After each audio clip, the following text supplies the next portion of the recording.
In recent years, what was originally known as the U.S. military-industrial complex has been referred to more compactly as the Blob. The composition of this entity has expanded to include elements not named in the original MIC. In this presentation, I will provide a description of the components of the Blob and, more importantly, show the structure of their relationships.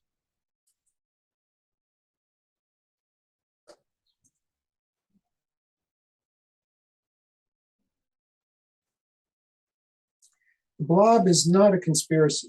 It is a network of convergent interests in which participants derive differing benefits from supporting a common ideology. By supporting the ideology of militarized pursuit of liberal hegemony, arms makers earn profits, military leaders secure promotions, politicians get elected, and media figures advance their careers. Liberal hegemony is the aggressive propagation of democracy and free market economies. The Blob employs militaristic foreign policy to impose liberal hegemony on the world. The origin of the Blob term is Obama's advisor, Ben Rhodes, who referenced it in The World as It Is, a book published in 2018.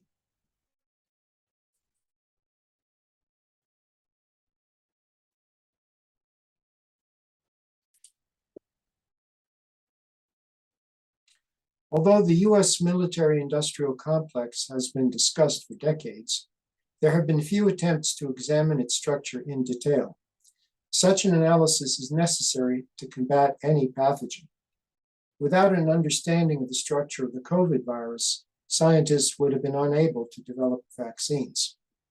I will describe the rationale for a structural study of the Blob, then present an anatomical model which details the Blob's circulatory system, which is money, and its nervous system, which is influence.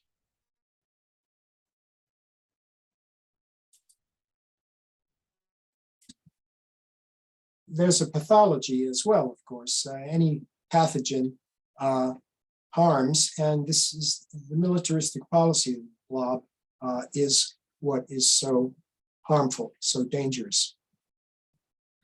And then I'll close the presentation by trying to indicate some paths toward addressing the problem, indicating what the vulnerable parts of the Blob are, what possible opposition tactics might be that are fruitful, and what the prospects for change might be.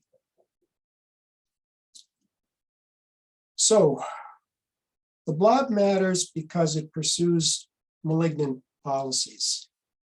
Estimates indicate that the U.S. foreign policy Blob has caused the deaths of approximately 20 million people since 1945. The killing continues today in places as diverse as Somalia, Yemen, and Ukraine, all in the service of an ideology that does not acknowledge failure, despite repeated debacles.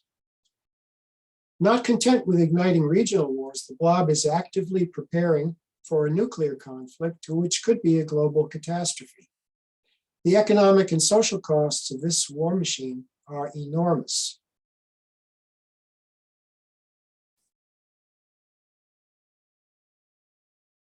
The structure of the Blob is important because challenging it requires understanding where it's vulnerable, and that is why we're going to look at its anatomy.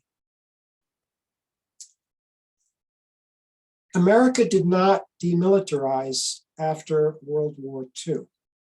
The perceived threat of Soviet expansion was used to justify the creation of a national security state with a powerful military establishment, extensive clandestine security agencies, and a large defense industry. In 1961, in a farewell address, President Eisenhower warned against the dangers of what he called the military-industrial complex. In subsequent years, the MIC evolved into what Ray McGovern, a retired CIA analyst, has called Mickey Matt, which adds the components of Congress, intelligence agencies, media, academia, and think tanks. This complex, which is nicknamed the Blob, has shifted its rationales over the years, moving from anti-communism to anti-terrorism to the current boogeyman of authoritarian governments. The one constant factor has been an ideological fixation on the forcible spread of liberal hegemony.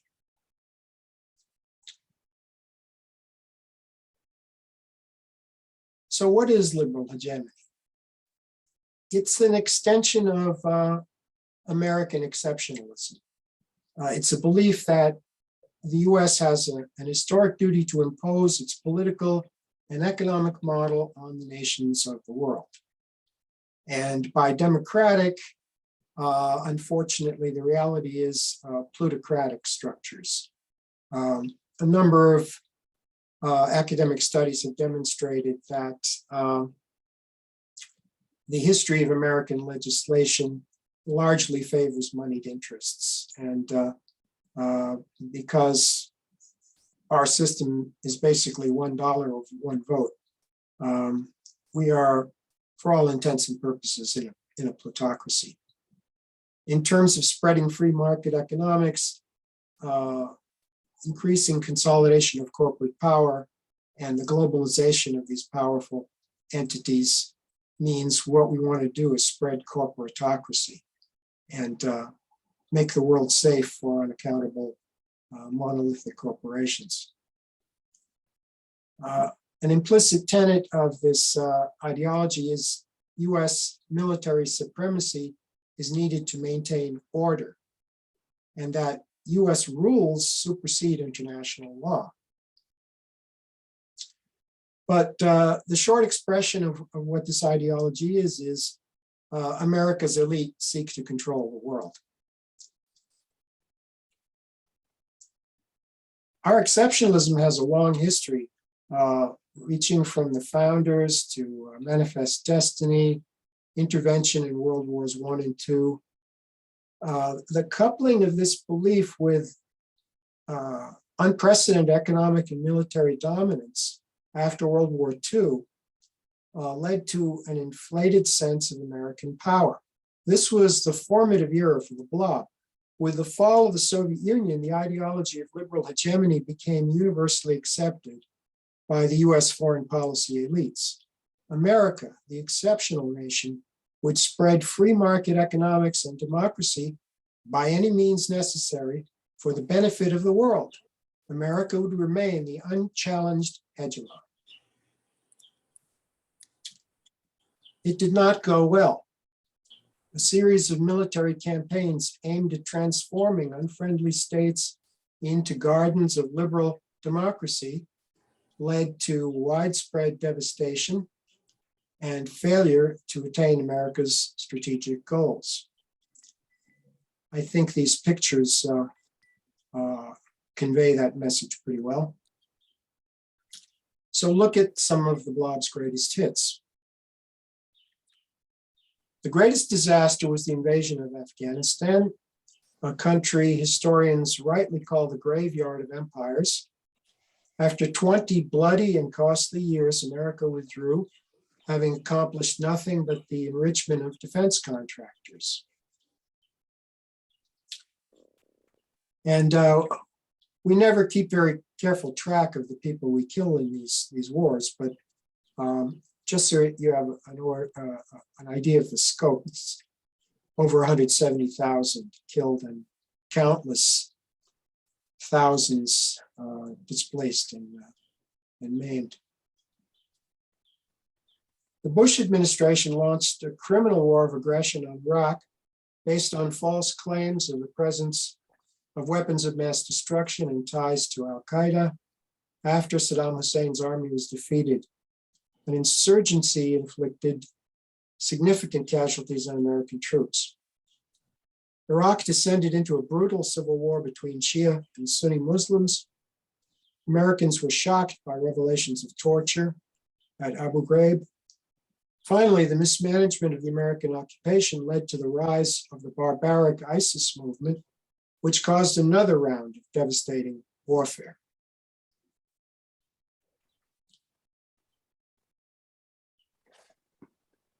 A war depicted as a humanitarian intervention to depose an evil dictator resulted in the collapse of Libyan society and a smoldering civil war. Today, there are reports of African immigrants being sold as slaves in Libya.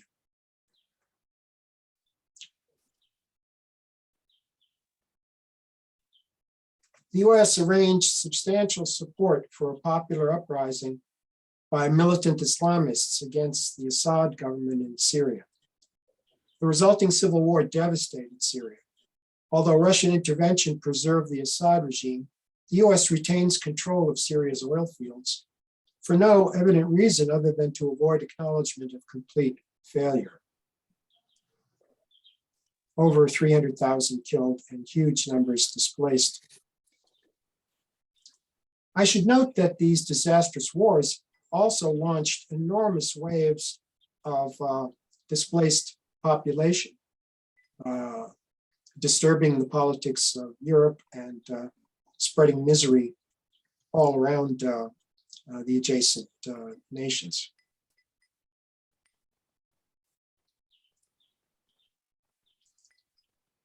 This brings us to the current war.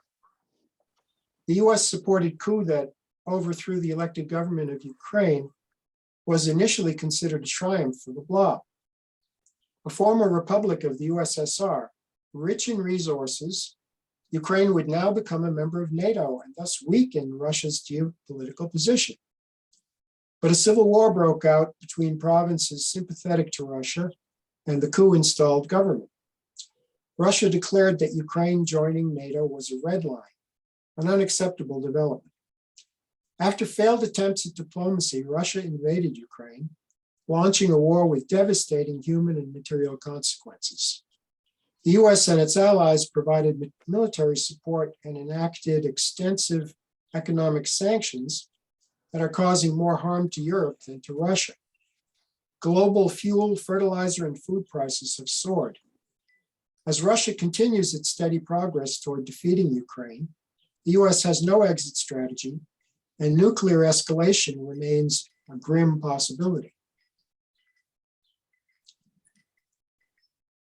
If we're talking about geopolitical issues and the genius of the Blob, Russia has now been driven into a strong alliance with China, potentially creating a Eurasian hyperpower, armed to the teeth with nuclear weapons, having vast industrial capacity and tremendous resources. Depending on the estimates you look at, over 30,000 have been killed in Ukraine with no end in sight.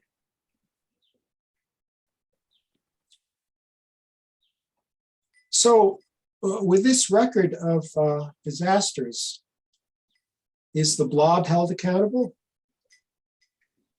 Surely, if a corporation had blundered and failed repeatedly, its management would be replaced by angry stockholders.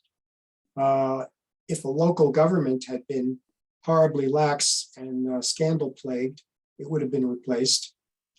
But in the face of these catastrophic errors, blunders, and disasters,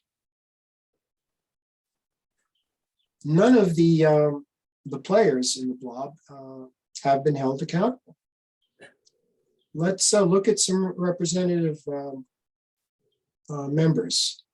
Anthony Blinken, who supported the US invasion of Iraq, is now Secretary of State. Jake Sullivan, who participated in the decision-making for the attack on Libya, is Biden's National Security Advisor. Victoria Nuland, who spearheaded the US participation in the coup in Ukraine, is Undersecretary of State. Lloyd Austin, former commander in Iraq, Secretary of Defense.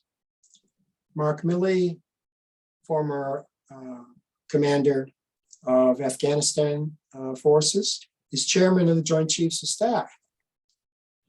And Tom Friedman, our beloved champion of globalism, who was an op-ed columnist at the New York Times cheering for the Iraq War, is now still an op-ed columnist cheering for the Ukraine war. Jeffrey Goldberg,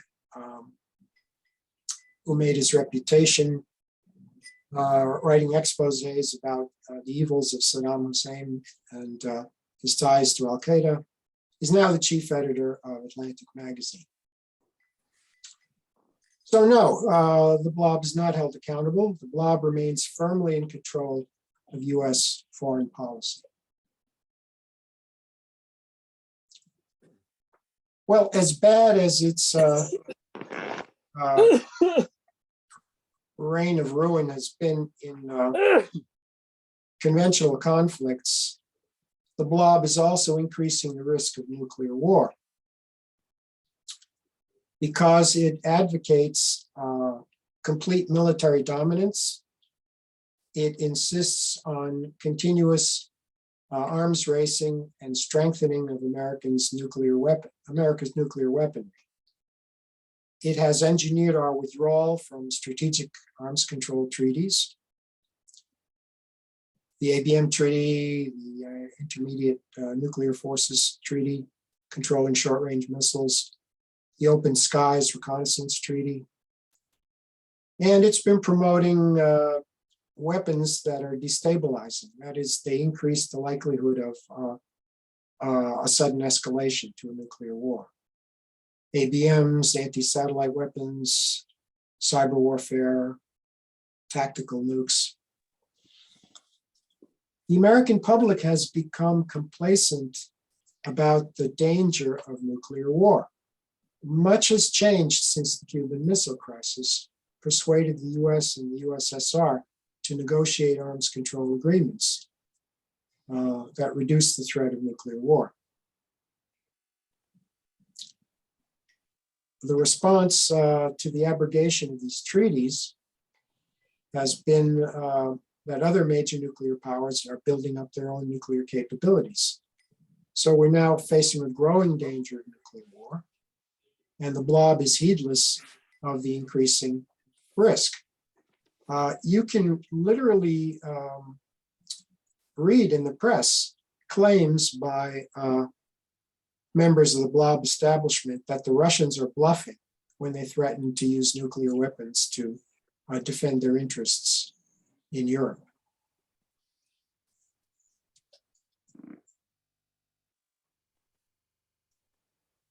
Another issue, of course, is the enormous diversion of resources and associated issue of harming the environment.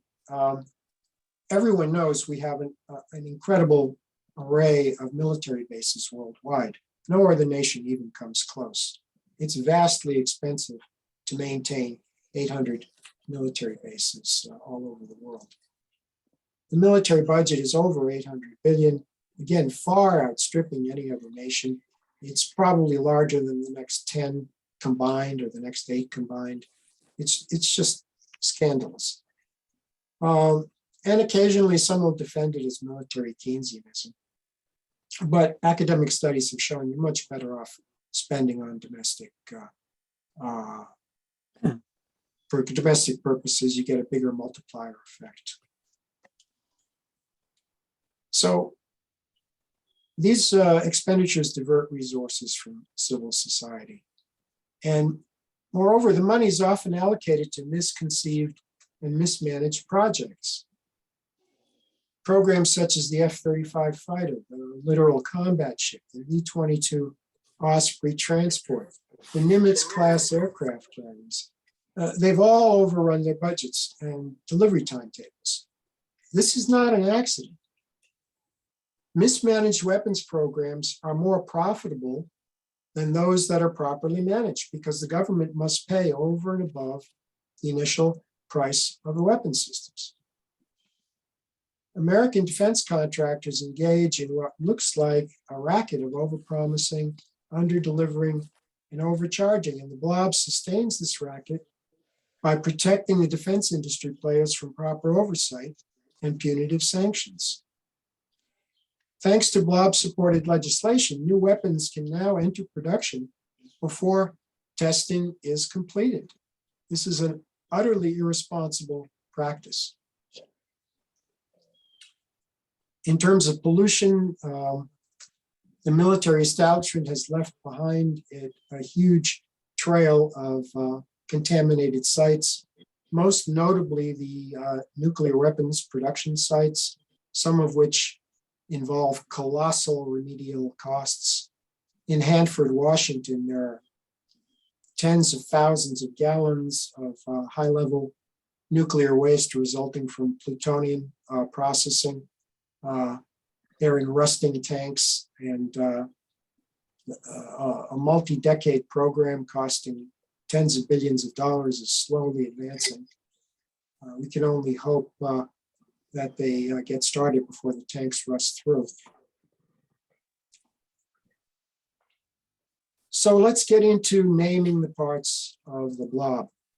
I will use Ray McGovern's acronym, MICI-MAT. I think he actually puts it in a double T for think tanks, but I found it inconsistent. The main players are the military establishment, the intelligence agencies, Congress, the defense industry, media, and think tanks. Let's start with the military. America's huge military establishment spans the globe with foreign bases and is the blob's primary instrument of coercive power. American exceptionalism is reflected in the US military's avowed pursuit of full spectrum dominance. And I quote from their strategic guidance, full spectrum dominance. That means in every portion of the spectrum of military capabilities, it's our avowed goal to be more powerful and capable than any adversary or even combination of adversaries.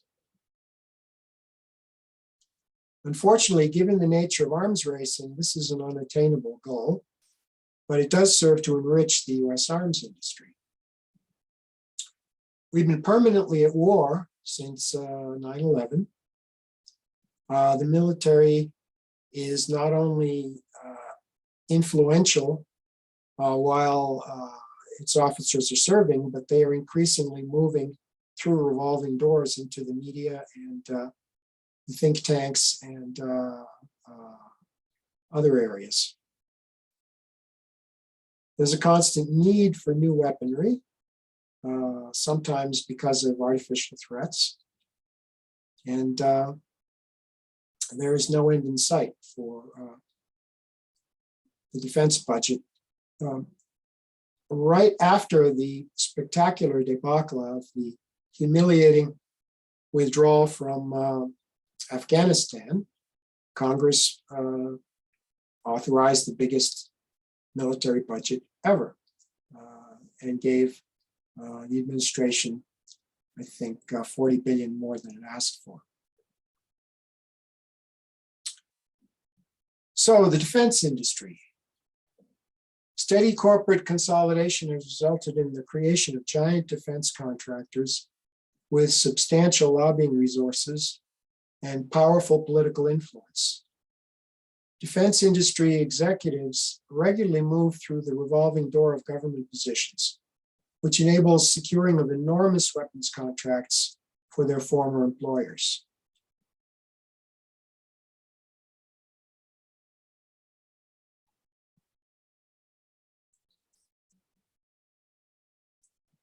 This is an interesting chart because it shows that although the US defense corporations are big and powerful, they're dwarfed by the non-defense corporate sector. If the consequences of toxic blob foreign policy ever endanger the non-defense corporate giants, these firms have substantially greater potential for influencing the US government. So basically you have 5%, the companies that account for 5% of US GDP, basically running a militaristic US foreign policy. And so far, it hasn't crashed our economy. But if it did, then we might see some blowback from the rest of the American corporatocracy.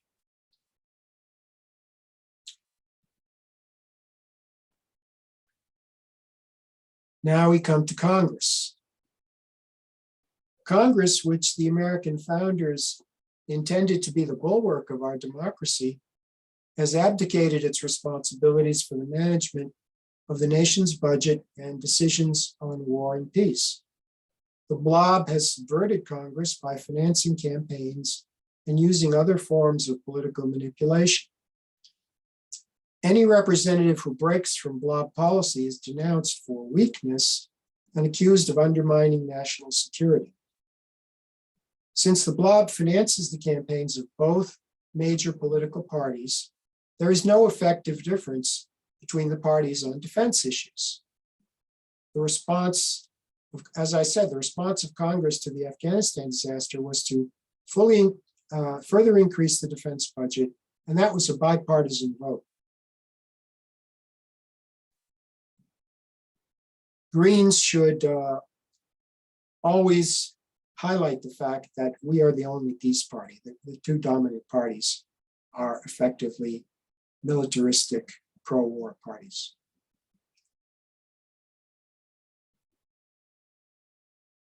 Now, the intelligence agencies. Originally intended to gather information supporting presidential decision-making, the US intelligence agencies have metastasized into unaccountable organizations conducting clandestine warfare. They have become immune to congressional oversight. A sitting US senator publicly declared that the intelligence agency should not be challenged because they have many ways of striking back. This was my own senator in New York, by the way.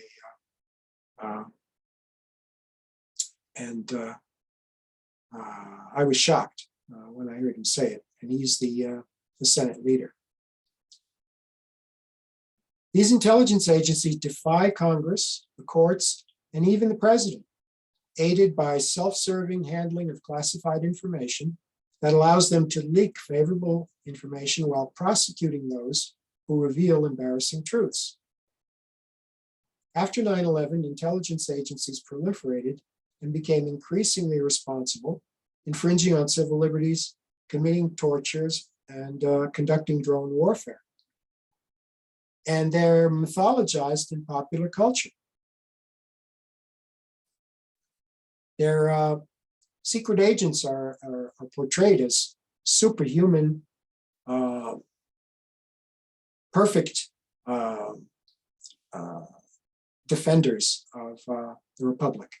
And we shouldn't meddle with their brilliant activities.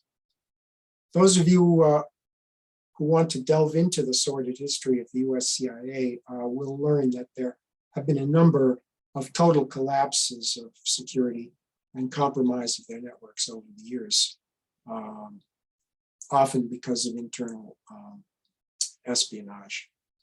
So much for their brilliant invincibility. Now we come to the media. American journalists within the Blob have regularly disgraced themselves by publishing falsehoods and propaganda.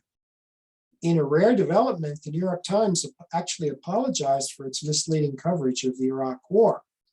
But today, the Times is busily spouting pro-Ukrainian propaganda. So not much has changed.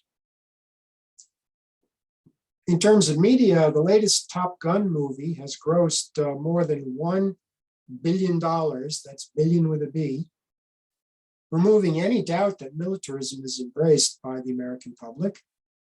In return for extensive cooperation from the US military, Hollywood churns out militainment about America's failed wars and fantasy wars, concentrating entirely on personal heroism and ignoring any larger issues.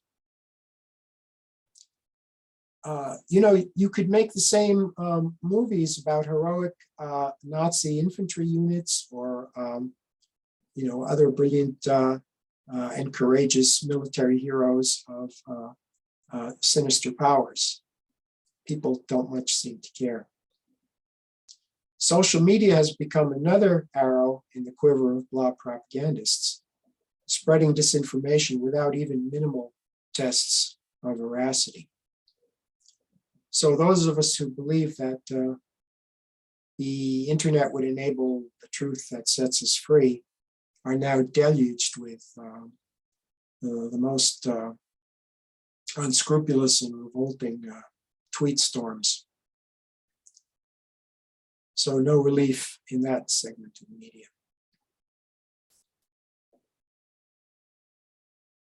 Now, if you believe that the halls of academia are immune to the machinations of the Blob, you are wrong.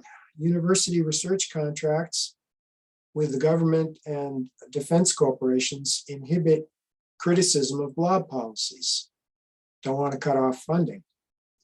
International relations departments are dominated by Blob-friendly professors, and the sure path of advancement for graduate students in this field is to support the Blob's ideology.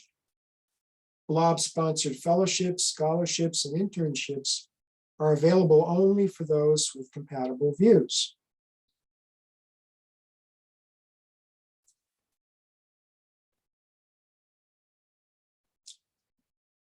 And lastly, the think tanks. The Washington think tanks are research and advisory organizations theoretically devoted to producing reliable guidance for government and industry regarding defense and foreign policy matters.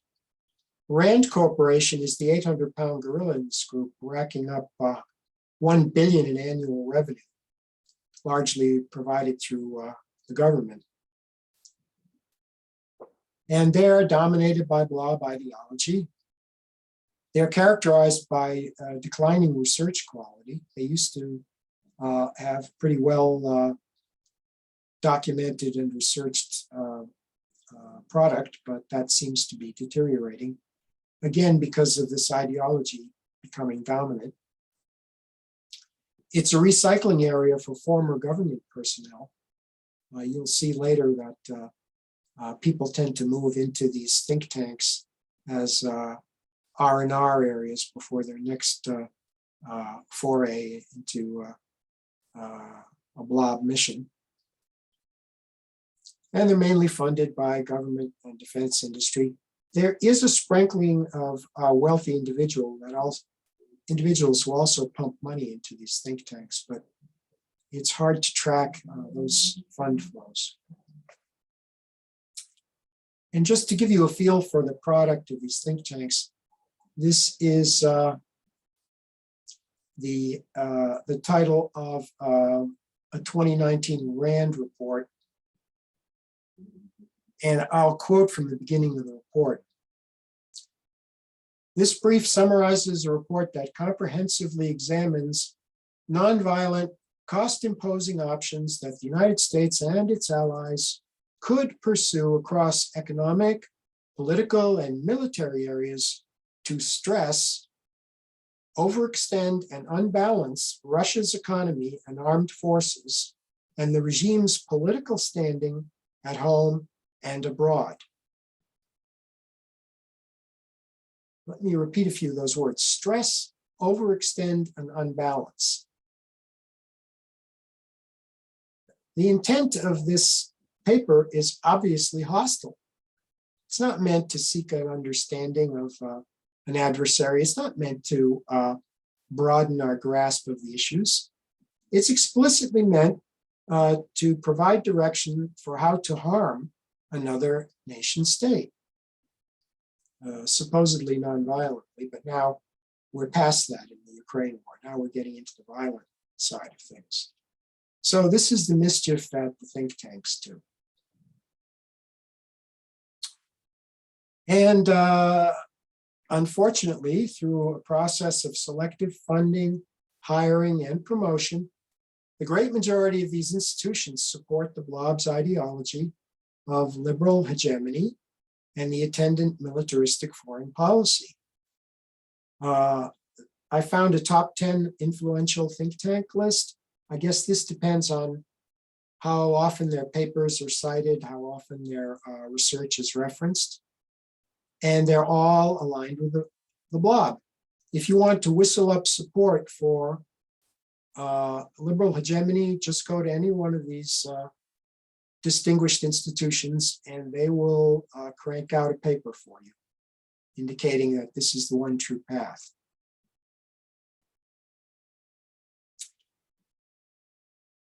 Okay, so let's get to the anatomy. The first step in drawing an anatomy diagram of a blob is to map the flows of money.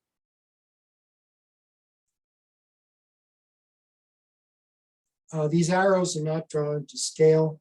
I'm limited by what will fit in the PowerPoint slide, so I apologize for any crudeness of this diagram. The money flow in the US starts with the enormous size of our economy, which results in tax revenue every year of $4.5 trillion. And we spend a lot more than that because we're big deficit spenders. But the Congress takes that money and allocates roughly $800 billion for defense-related purposes.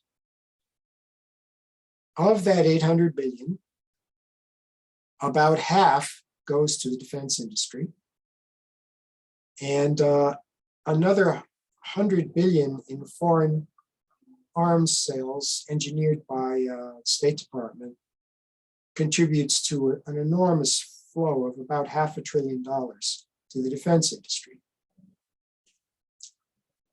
Now, if you don't remember anything else from this chart, there's one critically important thing to understand, which is that the amount invested by the defense industry in securing these flows is a tiny fraction of the return they receive.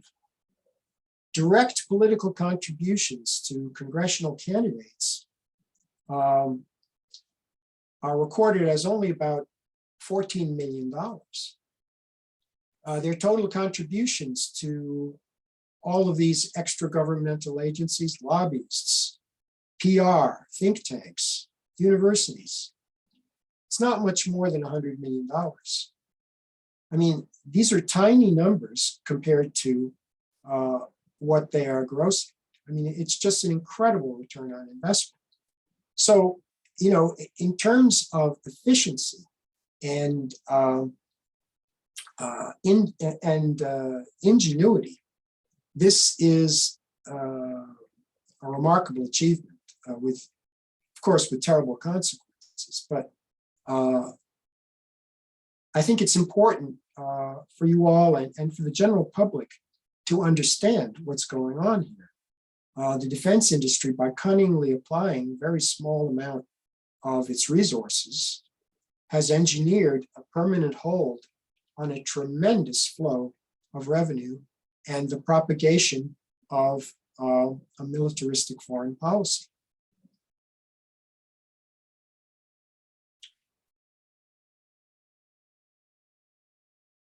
Now, please note that it's hard to develop precise numbers here.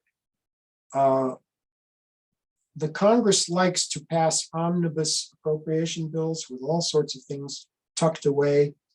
There is what's called the black budget for the intelligence agencies, which is classified.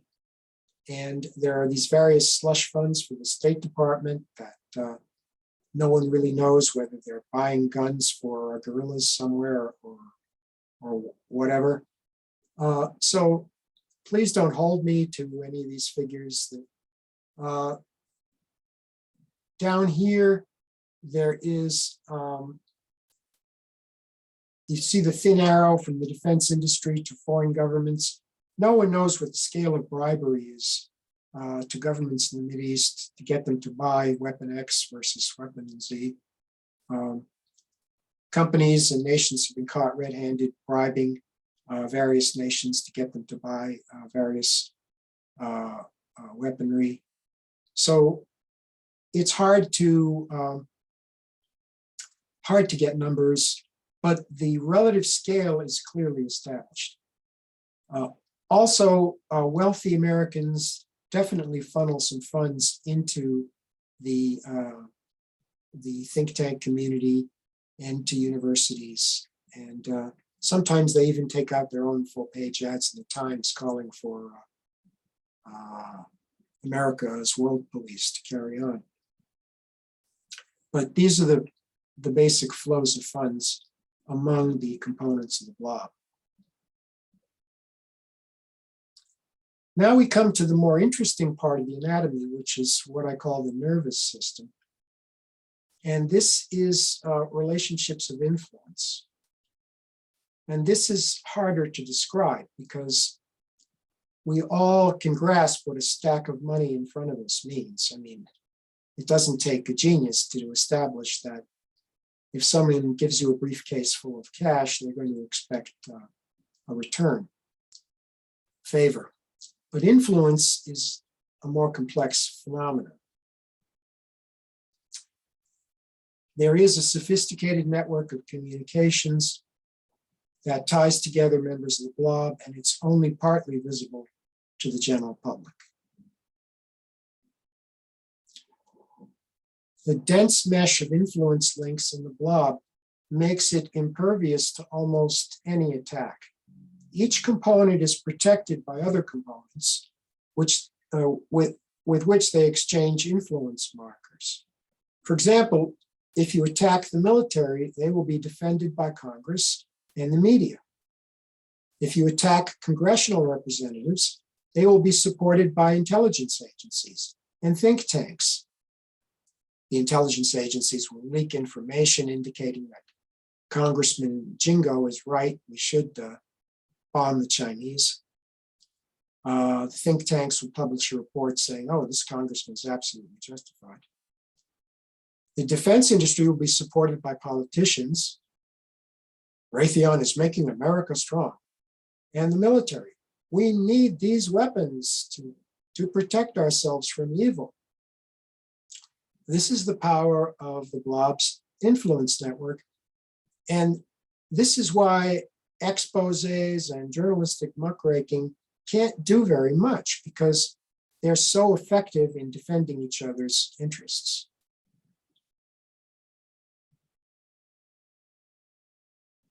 American stealth technology is not limited to military aviation. It is also evident in the sophisticated methods developed by blob members to mask their efforts to advance their careers and pursue their policy objectives. And you could write a whole book on stealthy influence. What I call marker trading is people accumulating deferred credits. Some people refer to it as log rolling.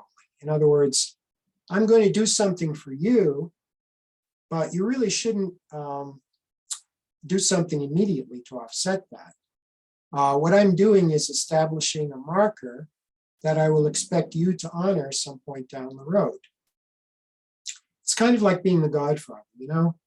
The Godfather does something for you, but at some time in the future, you may get a call and the Godfather expects to return the favor. And because there's no quid pro quo, it's pretty much invisible and it's highly defensible. Deferred benefits, everybody knows that an influential congressman can retire to become a lobbyist and quintuple his salary. It happens all the time. The senior committee members who are well connected with all the players can immediately move to a lobbying firm and do very nicely. And they know that that reward lies in prospect if they play along with the blob. Another technique is cutouts. In other words, you don't directly promise something to Mr. A. You use Mr. or Ms. B to contact Mr. or Ms. C, and then they deal with Mr. or Ms. A. And this is a very hard trail to follow. And then, of course, there are revolving door careers. You know, people just happen to get hired if they were convenient to the blob in an earlier role. Then there's good old nepotism.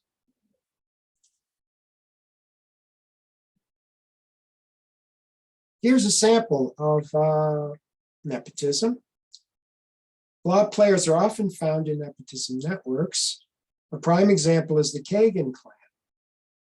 The most notorious member of this gang is Victoria Nuland, who was infamously recorded in a 2014 conversation with the US ambassador to Ukraine, in which she made the selection of Ukraine's post-coup president. The Kagan team works in close coordination to promote, you guessed it, American liberal hegemony. Robert Kagan, Victoria's husband, is prominent in the Brookings Institution, a Blob think tank. His brother, Fred Kagan, publishes papers for the AEI, Right-Wing American Enterprise Institute.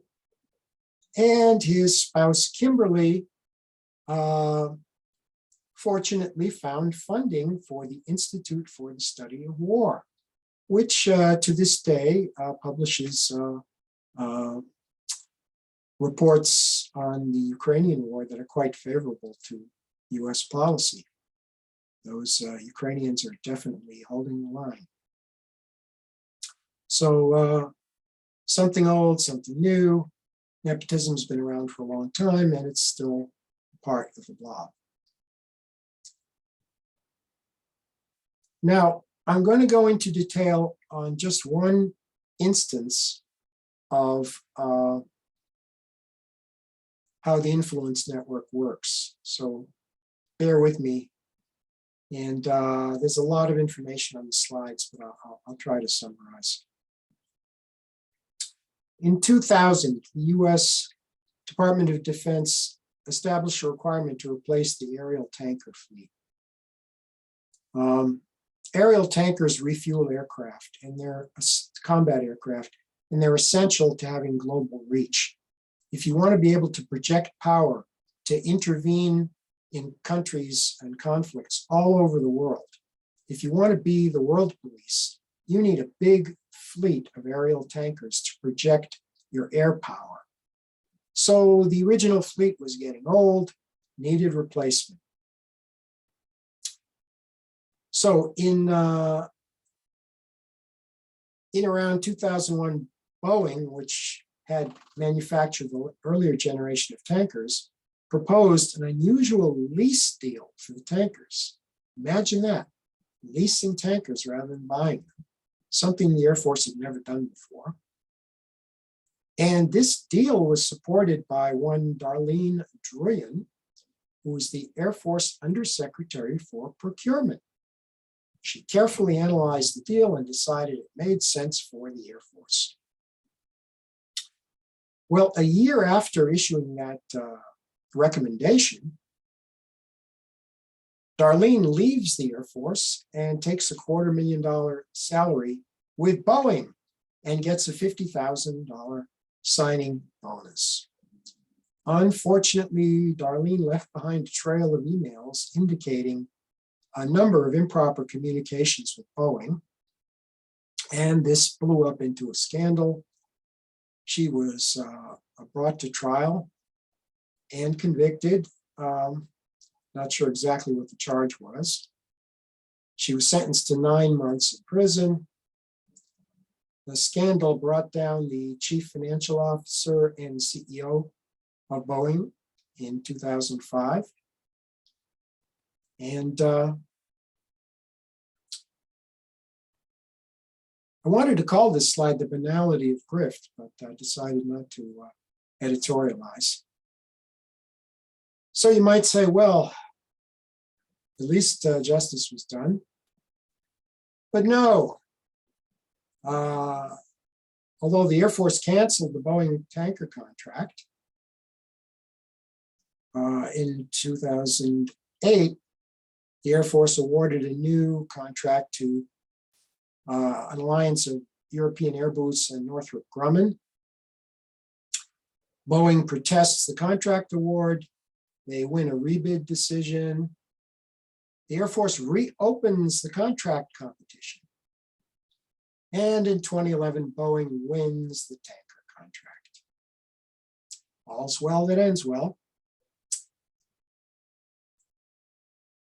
So a couple years later, finally in 2014, the KC-46 was an adaptation of an existing Boeing airliner.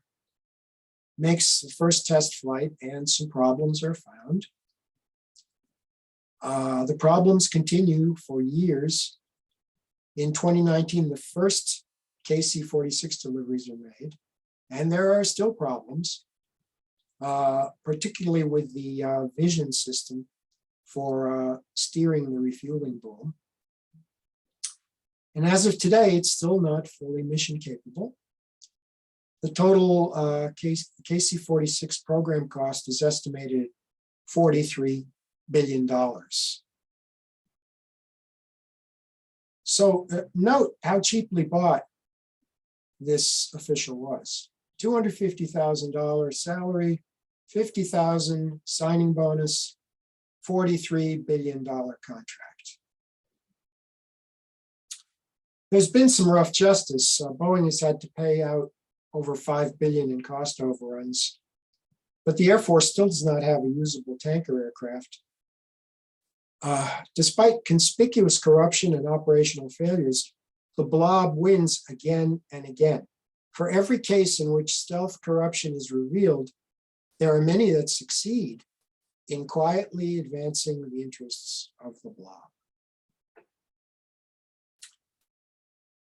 A little bit here on the revolving door. Mark Esper was Raytheon's top lobbyist, so it was only natural that the Blob would engineer his appointment as Trump's Secretary of Defense. Similarly, Lloyd Austin left the Raytheon board to become Biden's Secretary of Defense. Nothing to see here. Move along and pay your taxes. Esper now works for two Blob think tanks and has recently visited Taiwan to aggravate tensions with China. I want to read a headline from the July 19 South China Morning Post. Former US Defense Chief, that's Esper, says one China policy has outlived its usefulness. Those of you familiar with the one China policy know that it was a diplomatic understanding between the US and China that Taiwan was a part of China and should be reunited. So if you want to infuriate the Chinese government, this is the kind of statement you would make. The Blob carries on. Here's another embarrassment. Ex-general gets appointed head of Brookings. Turns out he's under investigation for illegally lobbying for the government of Qatar. Serious money involved, presumably. And Brookings, meanwhile, makes him head of their prestigious think tank and then finds out about the investigation, so he resigns. This is just the tip of the iceberg. We have no idea how much of this mischief is going on, but it's what makes the Blob so powerful. So here is the big picture, combining the money flows and the influence flows. As you can see, it's a complex structure. It's evolved over many decades, during which it has become virulent and highly resistant to treatment. So where is it vulnerable? The maxim of follow the money reveals that beating heart the Blob is the congressional committees controlling the defense budget. The most direct approach to destroying the Blob is to reduce this funding. This can only be done by replacing the Blob-backed committee members with reformers.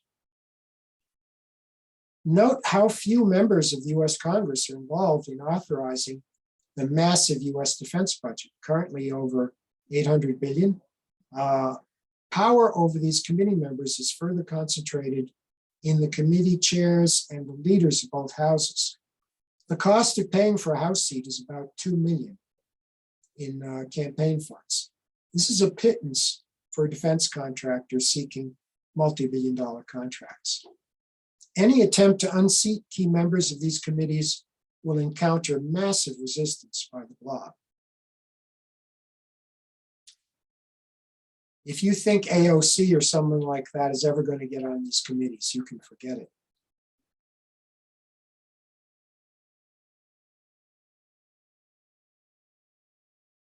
So there is some hope in that with enough publicity, citizens and politicians can be sensitized to the ill effects of arms makers whose products inflict death and destruction on the victims of the Blob's military adventures. US Congress, even Congress, has passed multiple resolutions attempting to curb the sale of weapons to Saudi Arabia for use in the war in Yemen. Unfortunately, the Blob prevailed and the deadly commerce continues. This chart shows that top management of arms vendors are quite sensitive to their stock price. So in theory, you could bring pressure outside of Congress directly against these weapons makers. And if you could depress the stock price by a campaign of divestment, this would send a message and it would curb their mischief. This just shows Raytheon from a few years ago, but the numbers for other corporate leaders are similar. Salaries are just a small part of their compensation. It's stock options and stock compensation that dominates their income. So the idea for targeted divestment is to you go around the Congress because investors can't be bribed. They don't have to run for office. Activists can go directly to the investment community and get them to put pressure on the defense industry and stop them from supporting policies that increase their profits. Peace activists have begun to target major arms makers with divestment campaigns. These efforts have been unsuccessful because the large financial institutions who hold major equity positions in defense firms do not believe that the Blob is a threat to the overall American economy. This may change as the Blob pursues increasingly disruptive global economic sanctions. Consider the impact of the sanctions war with China on Amazon and Apple's global supply chains. And socially responsible investing has been on the rise. So there is hope to get anti-militarist considerations into the framework of ESG investing. So these are the main strategies. You've got to go after the funding committees, and you've got to try to bring pressure on the arms corporations.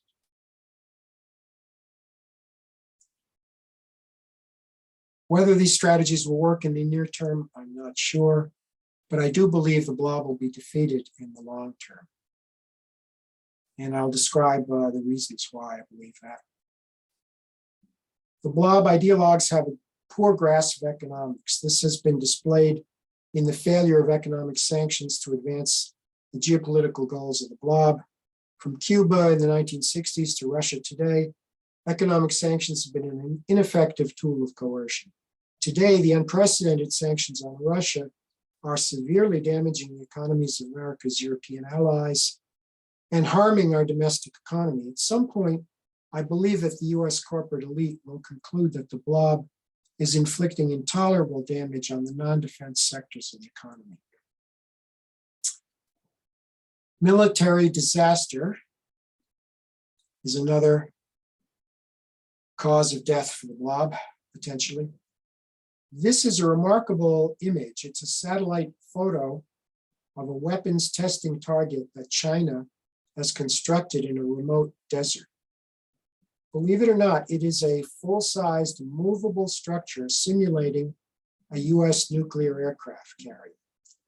This is being used to test the accuracy of China's carrier killer ballistic missiles. These ships in the US fleet cost $12 billion with a B each, the Nimitz-class nuclear carriers. But the Chinese missiles that can sink them cost a few millions. So you could probably fire a couple hundred at a time, maybe even 1,000. The Blob is actively promoting the need for armed confrontation with China, heedless of the likely outcome of hostilities, which could go nuclear. Another aspirational possibility is the peace activists become more effective. Although US peace activists have a poor record of focused collaborative effort, in theory, coordinated campaign to attack defense corporations could hasten the destruction of the Blob.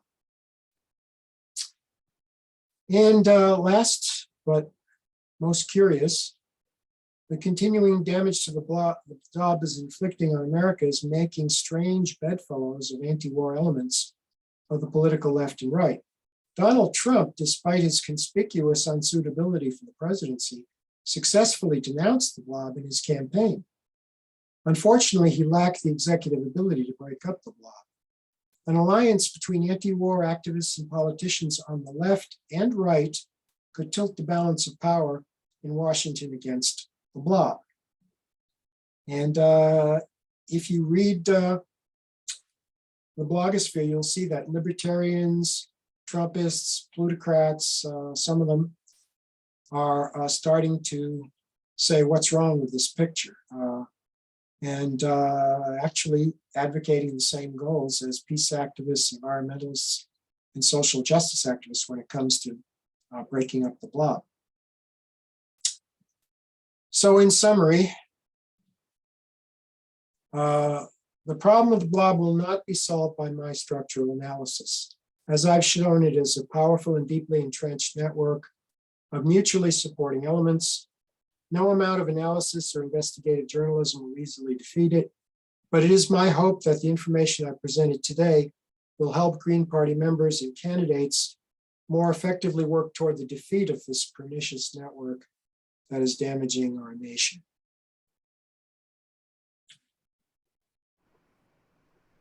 I welcome your questions on the presentation, and the moderator will assist in relaying them to me. Right on. Well, that was a fantastic presentation. Thank you very much. I really learned a lot. I really appreciated your the anatomy of the whole structure and breaking it down in a very anatomical way so everyone could see the structure and really understand it quite well.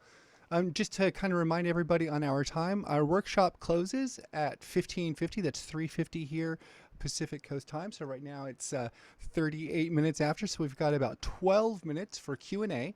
So that will be perfect. And to do Q&A, we're going to follow the stack system, please. So down at the bottom of your Zoom screen, you'll see a little button that says reactions. And if you use your reactions and the raise hand feature, it'll put you at the very, very top of the list, and I'll be able to see everybody and call you in order as you come. And if you could stop the screen share, please, Hank, that would be perfect. Thank you. Okay, and I see a few hands up on the screen already. So we'll go ahead and start with Rick. Hi, Rick. Go ahead, please. You're on the stack. Hi. You'll have to cut me off probably because I have a lot to say. First, thank you for your research, which I found very interesting. But I think there's really a fundamental problem with the argument that you're raising, and it's shared by many people in the anti-war movement, which is, in a nutshell, it seems to me the idea that the Blob is a choice is simply false. I'm speaking as an internationalist. I'm speaking as an eco-socialist. As an eco-socialist, we understand if we want to address the climate problem, we have to address it on a global scale. And we also understand that the root cause of these problems, like the Blob, like climate change, like a lot of other things, is built into the nature of capitalism. So we don't have a choice as to whether or not there's going to be a defense industry. It's going to be larger or smaller, but it acts in the interest of maximizing the profits of the corporations. And if we don't address that, we're simply not going to get anywhere. We're just going to be in the world of illusion. And it's worse than being in the world of illusion because I think it actually leads us into real errors. And one example is Ukraine. The war in the Ukraine is very complicated politically, and it certainly has an aspect of an inter-imperialist rivalry between Russia and the United States. It also has an aspect of a civil war within Ukraine itself. But what I would argue is the principal aspect of what's going on in Ukraine is that Ukraine is defending its right to be its own nation against Russian imperialist invasion. And no amount of talking about the blob can actually get us to an understanding of what's going on in the Ukraine. And I may have already said this, but I just want to say it again. The people that are like us in the Ukraine, at least many of them, the socialists, the feminists, the Greens, they oppose the Russian invasion. They oppose the Russian occupation. And I believe even the Green Party of the United States says Russia, or something like no war in Ukraine, or, to recognize that what's going on is part of an inter-imperialist rivalry. And in that sense, we want to support the national rights of the Ukrainian people. I'll stop there. Rick, that was a really great comment, but was there a question that you had? No, I'm taking advantage of the fact that I'm democratizing the Q&A. Okay, fair enough. Thank you. To reply briefly,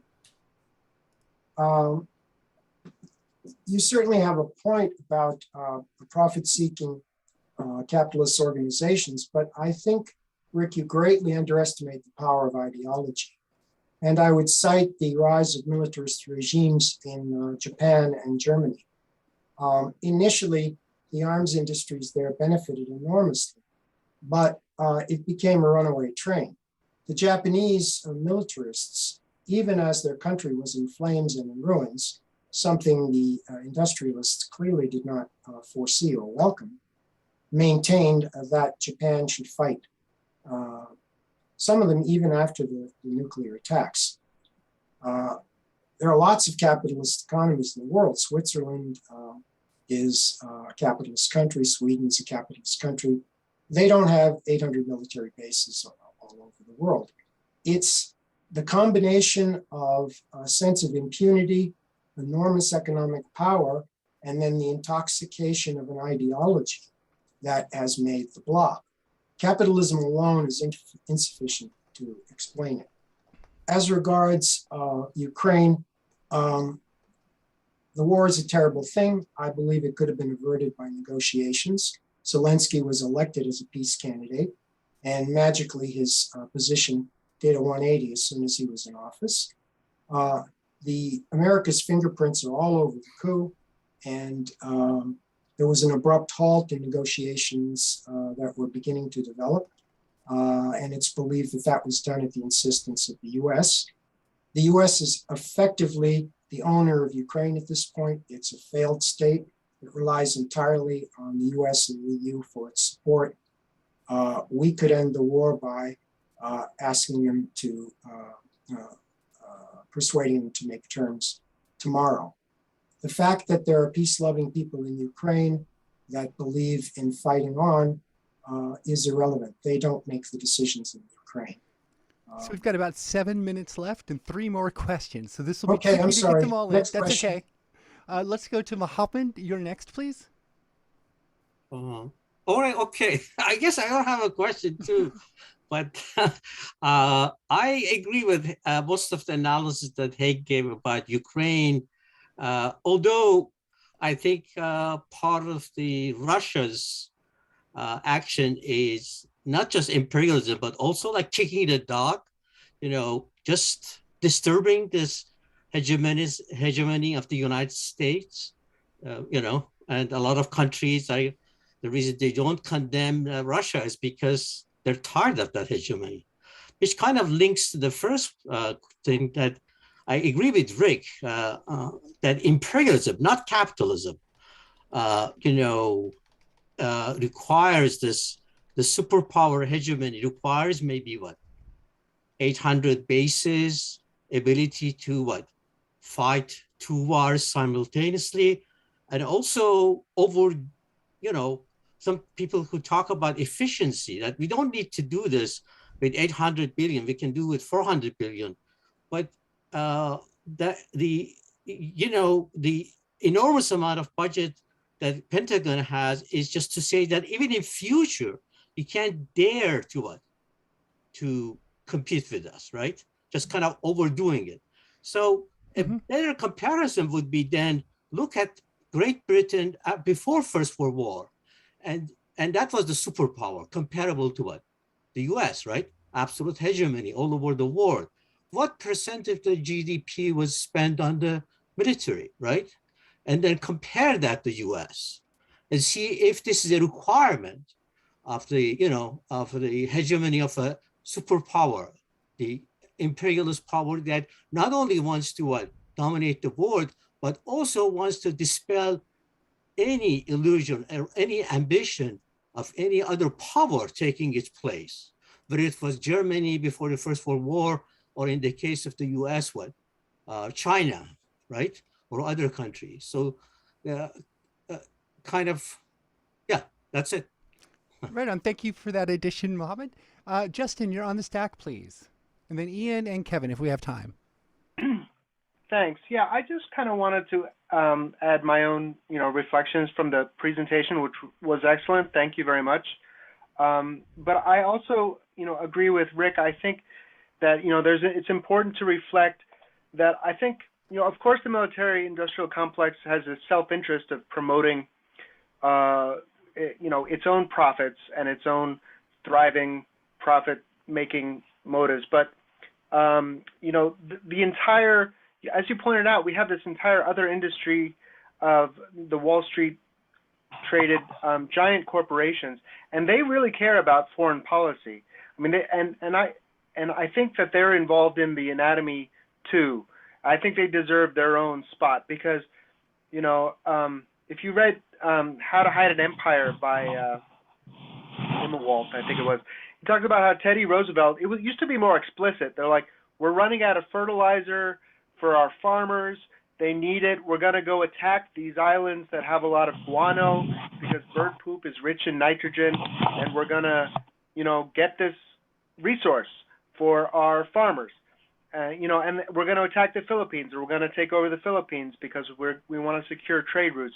So I think what's missing from American discourse a lot of times is the fact that a lot of our foreign policy decisions are really motivated by not just the economic interests of the military-industrial complex, but the economic interests of our major corporations, controlling the price of oil, opening new markets, gaining access to new, marketplaces like Ukraine.